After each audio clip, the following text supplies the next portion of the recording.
بسم اللہ الرحمن الرحیم۔ اللہم صلی وسلم وبارک علی حبیبک المصطفیٰ وعلی آلہ وسلم۔ حضرت بلول دانا رحمۃ اللہ علیہ فرماتے ہیں، میں ایک دفعہ بصرہ کی سڑک پر جا رہا تھا۔ رستے میں چند لڑکے اخروٹ اور بادام سے کھیل رہے تھے اور ان کے پاس ایک لڑکا کھڑا رو رہا تھا۔ مجھے لگا کہ اس لڑکے کے پاس اخروٹ اور بادام نہیں ہے، اس لیے وہ رو رہا ہے۔ میں نے اسے کہا، بیٹا تجھے میں اخروٹ اور بادام خرید دوں گا، تو بھی ان سے کھیلنا۔ اس نے میری طرف نگاہ اٹھا کر کہا، بے وقوف، ہم کھیل کے واسطے پیدا ہوئے ہیں؟ تو میں نے پوچھا، تو پھر کس کام کے واسطے پیدا ہوئے ہیں؟ بچہ کہنے لگا، علم حاصل کرنے کے واسطے اور عبادت کرنے کے واسطے۔ میں نے کہا، اللہ آپ کی عمر میں برکت کرے، تم نے یہ بات کہاں سے معلوم کی؟ بچے نے کہا، حق تعالیٰ کا ارشاد ہے، کیا تمہارا یہ گمان ہے کہ ہم نے تم کو یوں ہی بیکار پیدا کیا ہے اور ہمارے پاس نہیں لوٹائے جاؤ گے؟ بلول دانا کہنے لگے، بیٹا تو بڑا حکیم معلوم ہوتا ہے، مجھے کچھ نصیحتیں کر۔ اس نے 4 شعر پڑھے جن کا ترجمہ کچھ یوں ہے کہ میں دیکھ رہا ہوں کہ دنیا ہر وقت چلا جاؤ میں ہے، یعنی آج یہ گیا کل وہ گیا۔ دنیا ہر وقت چلنے کے لیے دامن اٹھائے ڈھونڈنے کے لیے تیار رہتی ہے، بس نہ تو دنیا کسی زندہ کے لیے باقی رہتی ہے، نہ کوئی زندہ دنیا کے لیے باقی رہتا ہے۔ ایسا معلوم ہوتا ہے جیسے موت اور ہواداز 2 گھوڑے ہیں جو تیزی سے آدمی کی طرف دوڑے چلے آ رہے ہیں۔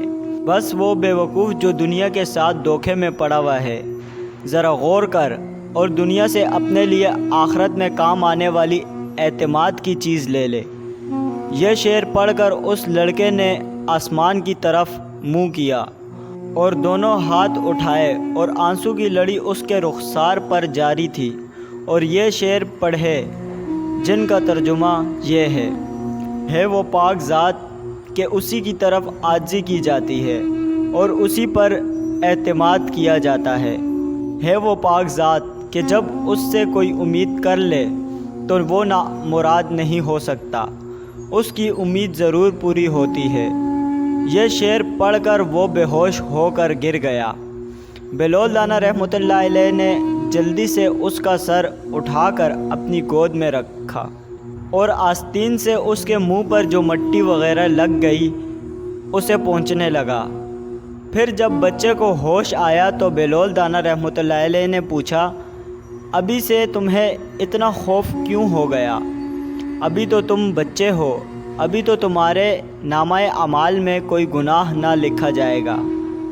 کہنے لگا، بلول ہٹ جاؤ۔ میں نے اپنی ماں کو دیکھا، وہ جب آگ جلانا شروع کرتی ہیں تو پہلے چھوٹی چھوٹی لکڑیاں ہی چولہے میں رکھتی ہیں، اس کے بعد بڑی لکڑیاں رکھتی ہیں۔ مجھے ڈر ہے کہ جہنم کی آگ میں چھوٹی لکڑیوں کی جگہ میں نہ رکھ لیا جاؤں۔ بلول نے کہا، شہزادے بڑے حکیم معلوم ہوتے ہو، مجھے کوئی نصیحت کرو۔ اس نے اس پر 14 اشعار پڑھے جن کا ترجمہ یوں ہے، میں غفلت میں پڑا رہا اور موت کو ہانکنے والا میرے پیچھے پیچھے موت کو ہانکنے چلا آ رہا ہے۔ اگر میں آج نہ گیا تو کل ضرور چلا جاؤں گا۔ میں نے اپنے بدن کو اچھے اور نرم لباس سے آراستہ کیا، حالانکہ میرے بدن کو قبر میں جا کر گلنے سڑنے کے علاوہ اور کچھ نہیں۔ وہ منظر اس وقت گویا میرے سامنے ہے جب کہ میں قبر میں بوسیدہ پڑا ہوں گا اور میرے اوپر مٹی کا ڈھیر ہوگا، نیچے قبر کے گڑھا ہوگا، اور میرا یہ حسن و جمال سارے کا سارا جاتا رہے گا اور بالکل مٹ جائے گا، حتیٰ کہ میری ہڈیوں پر نہ گوشت رہے گا نہ کھال رہے گی۔ میں دیکھ رہا ہوں عمر تو ختم ہوتی جا رہی ہے اور آرزوئیں پوری نہیں ہوتی، اور بڑا طویل سفر سامنے ہے اور توشہ ذرا سا بھی ساتھ نہیں، اور میں نے کھلم کھلا اپنے نگہبان اور محافظوں کے ساتھ مقابلہ کیا اور بڑی بری حرکتیں کی ہیں جو اب واپس بھی نہیں ہو سکتی، اور میں نے لوگوں سے چھپانے کے لیے پردے ڈالے کہ میرا عیب کسی پر ظاہر نہ ہو۔ لیکن میرے جتنے مخفی گناہ ہیں وہ کل میرے مالک کے سامنے ظاہر ہوں گے، اسی کی پیشی میں پیش ہوں گے۔ اس میں شک نہیں کہ مجھ کو اس کا خوف ضرور تھا، لیکن میں اس کی غایت و عالم پر بھروسہ کرتا رہا، جس کی وجہ سے جرت ہوتی رہی، اور اس پر اعتماد کرتا رہا کہ وہ بڑا غفور ہے، اس کے سوا کون معافی دے سکتا ہے۔ بے شک تمام تعریفیں اسی پاک ذات کے لیے ہیں، لیکن کیا کریں ہماری عادت ظاہر ہو گئی، کسی بات سے عبرت حاصل نہیں ہوتی۔ بس اب اس کے سوا کوئی چارہ نہیں کہ کاش گناہوں کو بخشنے والا میری مغفرت کر دے۔ جب کسی غلام سے کوئی غلطی ہوتی ہے تو آقا ہی اسے معاف کرتا ہے۔ بے شک میں بدترین بندہ ہوں جس نے اپنے مولا کے عہد کی خیانت کی، اور نالائق غلام ایسے ہی ہوتے ہیں کہ ان کا کوئی قول قرار معتبر نہیں ہوتا۔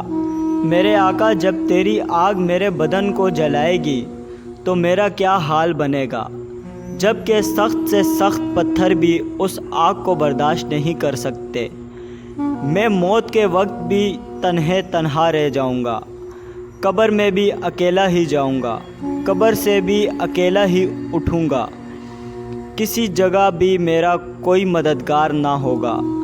بس ہے وہ پاک ذات جو وہ اکیلی ہے، جو وحدہ لا شریک ہے۔ ایسے شخص پر رحم کر جو بالکل تنہا رہ گئے۔ بلول دانا رحمۃ اللہ علیہ فرماتے ہیں، اس کے یہ اشعار سن کر مجھ پر ایسا اثر ہوا کہ میں غص کھا کر گر گیا۔ بڑی دیر بعد جب مجھے ہوش آیا تو وہ لڑکا جا چکا تھا۔ میں نے ان بچوں سے دریافت کیا کہ یہ بچہ کون تھا، تو انہوں نے کہا، کیا تم نہیں جانتے؟ یہ حضرت امام حسین علیہ السلام کی اولاد میں سے ہے۔ بے شک ناظرین، اس واقعے کی ایک ایک نصیحت میرے اور آپ کے لیے ایک راہ ہے۔ ہمیں ان نصیحتوں کو اپنی زندگی کا حصہ بنا لینا چاہیے۔ اللہ تعالی ہم سب کو عمل کرنے کی توفیق عطا فرمائے۔ امید کرتا ہوں آپ کو یہ ویڈیو پسند آئی ہوگی، اور جس نے میرا چینل سبسکرائب نہیں کیا تو سبسکرائب کر لے، تاکہ نئی آنے والی ویڈیو آپ کو بآسانی مل سکے۔ تب تک کے لیے اپنا اور اپنے گھر والوں کا خیال رکھیں۔ ملتے ہیں نیکسٹ ویڈیو میں۔ اللہ حافظ۔